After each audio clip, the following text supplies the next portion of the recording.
Hi, everyone. This is Ale with Pre-Health Dreamers. I just wanted to reach out to you regarding the DACA rule. We're not legal experts, so we're not giving any legal advice, but we wanted to kind of have a concise summary with some of the trusted resources from Immigrant Legal Resource Center and the National Immigration Law Center. So the Biden administration has published a new rule, the DACA rule, to hopefully preserve DACA. One of the arguments against DACA is that it's unlawful because it did not go through formal rulemaking procedures.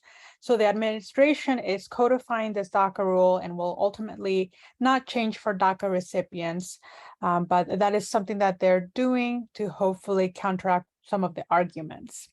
The decision on DACA by the Fifth Circuit Court of Appeals may come out soon.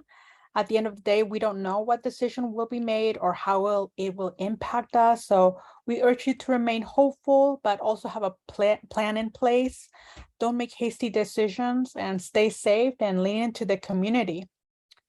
This is some of the information from our trusted resources. I was able to follow on Instagram and copied some of that information here for you in case you haven't seen it yet.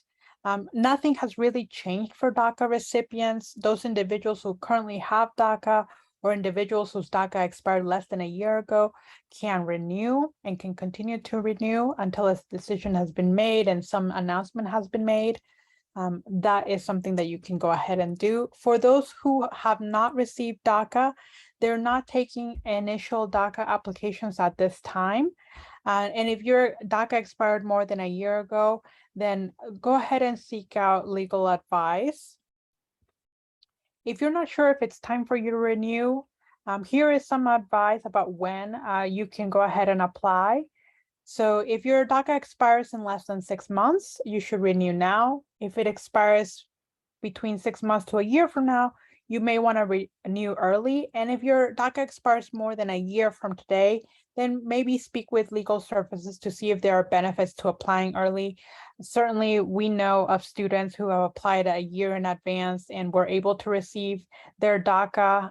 They lost some time, but and they had to follow up with USCIS to make sure that their case was being followed in time. So that's something that you can do as well. Here's the USCIS contact center. If you haven't heard back about your DACA or biometrics or anything, and it's been maybe 3.5 months since you submitted your application, definitely reach out to them. You don't want to leave it to the last second because it is very challenging to get a hold of them.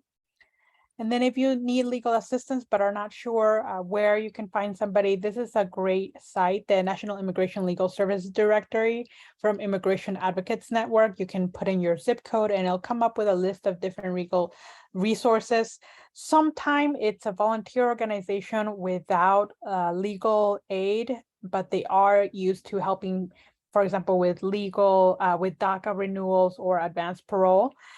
So if you have a particular situation that you'd like to discuss with a lawyer, then you might have to go down the list. And sometimes they are very, very busy, so they might not have an appointment soon. So reach out early.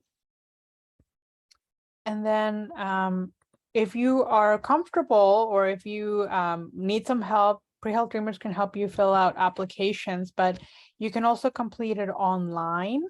Or mail it in, whatever you feel comfortable. If you go to the USCIS website, they actually have a video about how to file online. And if you have some sort of particular situation, for example, like a DUI or another misdemeanor, please get in touch with a lawyer.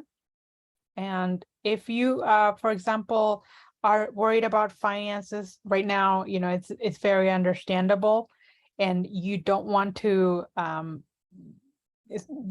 you just don't have the resources financially, go ahead and reach out to your network.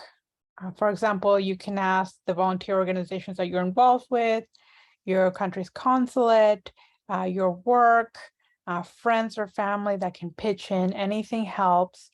For example, even going to a food bank, if you haven't used a food bank, but you need to save up some money, you can go ahead and use a food bank for a couple of months, save up, and try to apply. At the end of the day, again, we may not be able to directly impact the decision on DACA, but we can get involved with the community, with our schools, find a group that can support us or find advocates to do something about it. Even if you can't vote, you can still make a change happen by joining these groups that are advocating through story sharing with, talking to senators and representatives. If this is something that interests you, we can, meet with you to discuss how you can share your narrative in a way that you feel comfortable. Some people can find this very empowering, and you can also find other people in this similar situation just to have that solidarity and community. There are just different ways to help you feel better, and it's absolutely okay for you to seek out any of those ways, whether it's with family, with friends, with community, advocating, self-care. Do what you need to do at this time. Just stay safe and stay hopeful.